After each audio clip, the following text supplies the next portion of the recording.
সকালবেলাটা বেশ রৌদ্রোজ্জ্বল আবহাওয়া দিয়ে শুরু হয়েছে।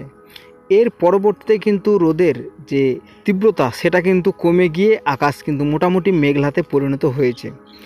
তবে আর্দ্রতাজনিত অস্বস্তিও কিন্তু বজায় রয়েছে এবং আজকে সারা দিনব্যাপী থাকবে। এই সপ্তাহের শেষের দিকে ঘনীভূত হচ্ছে নিম্নচাপ বঙ্গোপসাগরে, আর যার জেরে ভিজতে চলেছে দক্ষিণবঙ্গের প্রায় সব কটি জেলা। অন্যদিকে বৃষ্টির পরিমাণ কমে উত্তরবঙ্গে আবহাওয়ার উন্নতি হচ্ছে।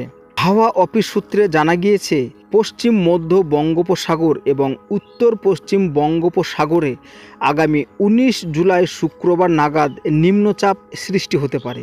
উত্তর অন্ধ্রপ্রদেশ এবং দক্ষিণ উড়িষ্যা সংলগ্ন উপকূলে এই নিম্নচাপের প্রভাব সবথেকে বেশি পড়তে পারে।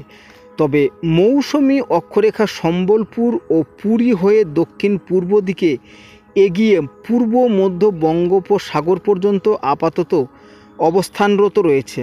তবে যে ঘূর্ণাবর্ত রয়েছে সেটা নাগাল্যান্ড ও গুজরাটের কাছে। তবে গাঙ্গেয় পশ্চিমবঙ্গ ও ঝাড়খণ্ড উড়িষ্যা সংলগ্ন এলাকার অবস্থান করছে আরও একটি ঘূর্ণাবর্ত। এর জেরে আগামী রবিবার দক্ষিণবঙ্গে কলকাতা সহ উপকূল ও উপকূল সংলগ্ন জেলা এবং উড়িষ্যা সংলগ্ন জেলাগুলিতে বৃষ্টি বেশি হওয়ার সম্ভাবনা ব্যাপকভাবে রয়েছে। তবে কয়েক পশলা হালকা ও মাঝারি বৃষ্টি হতে পারে এই কয়টা দিন। তবে মেঘাচ্ছন্ন থাকবে আকাশ। আজ দক্ষিণবঙ্গে বিক্ষিপ্ত বৃষ্টি হতে পারে, তবে পরের কয়েকদিন ক্রমশ বৃষ্টির সম্ভাবনা আবার কমতেই থাকবে এবং আগামী শুক্রবার থেকে আবহাওয়ার পরিবর্তন হবে। ফের বিক্ষিপ্ত বৃষ্টি হতে পারে দক্ষিণবঙ্গে, পূর্ব ও পশ্চিম মেদিনীপুর, উত্তর ও দক্ষিণ 24 পরগনা এবং কলকাতা জেলা সংলগ্ন এলাকার মধ্যে। তবে উত্তরবঙ্গের জেলাগুলির মধ্যে জলপাইগুড়িতে শুধুমাত্র ভারী বৃষ্টির সম্ভাবনা রয়েছে আজকে, এবং বজ্র বিদ্যুৎ সহ বৃষ্টিতে ভিজতে পারে কোচবিহার, মালদা, উত্তর ও দক্ষিণ দিনাজপুর, দার্জিলিং, কালিম্পং এবং আলিপুরদুয়ারে। তবে আগামী রবিবার থেকে বৃষ্টির পরিমাণ আবারও বাড়তে পারে উত্তরবঙ্গে। বাতাসে জলীয় বাষ্পের পরিমাণ 75 থেকে 94%। তো এই জন্যেই আর্দ্রতাজনিত অস্বস্তি, যেটা আমরা ভ্যাপসা গরম বলে থাকি, সেটা কিন্তু সকাল থেকেই বিরাজমান রয়েছে দক্ষিণবঙ্গের প্রত্যেকটি জেলাতে। আগামী 5 দিনের মধ্যে বঙ্গোপসাগরে শুধুমাত্র বৃষ্টির পরিমাণ বেশি থাকছে।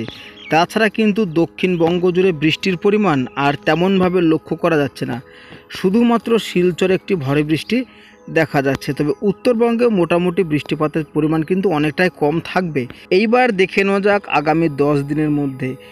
তো আগামী 10 দিনের মধ্যে উত্তরবঙ্গে বৃষ্টিপাতের পরিমাণটা একটু বেশি থাকবে।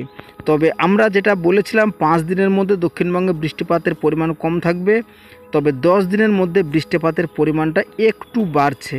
তবে বাংলাদেশের উপকূলবর্তী জেলা এবং দক্ষিণবঙ্গের উপকূলবর্তী জেলাগুলোতে বৃষ্টিপাতের পরিমাণ কিন্তু অনেকটাই আমরা দেখতে পাচ্ছি। তো আজকের ভিডিওটি এই পর্যন্তই, এখানেই শেষ করছি। তো ভিডিওটি ভালো লাগলে অবশ্যই সাবস্ক্রাইব করবেন, আর আপনি কোন জেলা থেকে দেখছেন অবশ্যই ভিডিও শেষে কমেন্ট করে জানাবেন।